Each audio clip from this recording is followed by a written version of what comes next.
News బావ్.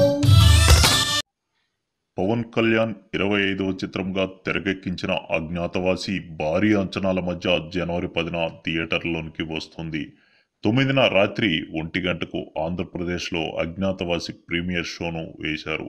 ఈ చిత్రంపై పవన్ కళ్యాణ్ ఫ్యాన్స్ కొండంత ఆశలు పెట్టుకున్నారు. త్రివిక్రమ్ శ్రీనివాస్ ఈ చిత్రానికి దర్శకుడు కావడంతో తన ప్రతిభతో పవన్ను కొత్తగా చూపించడమే కాకుండా అత్తారింటికి దారేది చిత్రం తరహాలో బ్లాక్ బస్టర్ హిట్ను తీస్తారనే భావన అందరిలోనూ ఉంది. పవన్ 2016లో సర్దార్ గబ్బర్ సింగ్ ఫ్లాప్ తర్వాత ఎలాగైనా హిట్ కొట్టాలని కాటమరాయుడు తీశారు. అది కూడా ఓ మోస్తరుగా ఆడిందే తప్ప మరీ అత్తారింటికి దారేది తరహాలో బ్లాక్ బస్టర్ హిట్ మాత్రం కాలేకపోయింది.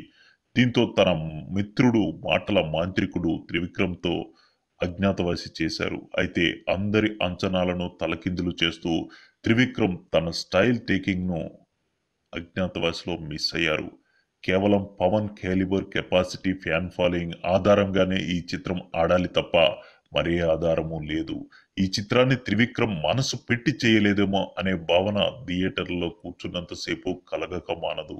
మొదటి అర్ధభాగంలో ప్రారంభంలో వచ్చే ఫైట్, ఇంటర్వెల్లో వచ్చే ఫైట్ తప్ప మధ్యలో ఆసక్తికరంగా ఉన్న సీన్లు ఒక్కటి కూడా లేవు.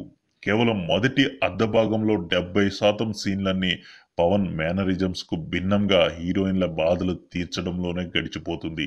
అన్నింటికంటే దారుణమైన విషయం ఏంటంటే ఈ చిత్రంలోని చాలా సీన్లు చూస్తుంటే అత్తారింటికి దారేదికి కొనసాగింపులా అనిపిస్తే అది ప్రేక్షకుల తప్పు కాదు. ఇక కథ విషయానికి వస్తే ఓ పెద్ద బిజినెస్ మ్యాన్ బొమ్మన్ ఇరానీ, అతని కొడుకు ఒకేసారి శత్రువుల చేతిలో చంపబడతారు. దీంతో అతని భార్య ఖుష్బు ఒంటరైపోతుంది. తన భర్తది ఆత్మహత్య, కుమారుడిది ప్రమాదమని పోలీసులు తేల్చి చెప్పేసి వెళ్ళిపోతారు. అయితే అదే సమయంలో తన భర్త కొడుకులది హత్య అని ఖుష్బుకు తెలుస్తుంది.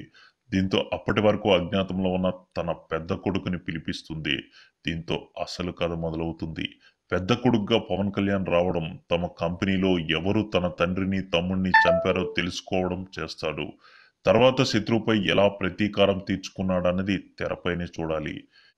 ఈ కార్పొరేట్ కథను ఎంచుకోవడంలోనే త్రివిక్రమ్ సాహసం చేశాడని చెప్పాలి. ఓ కార్పొరేట్ కంపెనీపై ఆధిపత్యం కోసం విలన్ ప్రయత్నించడం, దానిని హీరో తిప్పికొట్టడం అనేది ప్రధానాంశంగా ఈ కథ మొత్తం నడుస్తుంటుంది. దీంతో తొలి అర్ధభాగం సాగదీసినట్టుగా అనిపిస్తుంది. పైగా పవన్ ఇంట్రడక్షన్లో వచ్చే ఫైట్, ఎమోషన్ సినిమా మొత్తం కొనసాగుతుందేమోనని థియేటర్లో అంత ఆశగా ఎదురు చూస్తుంటారు. కానీ తర్వాత సీన్ నుంచే పక్కా కామెడీ సీన్లతో ఇంటర్వెల్ వరకు నింపేశారు.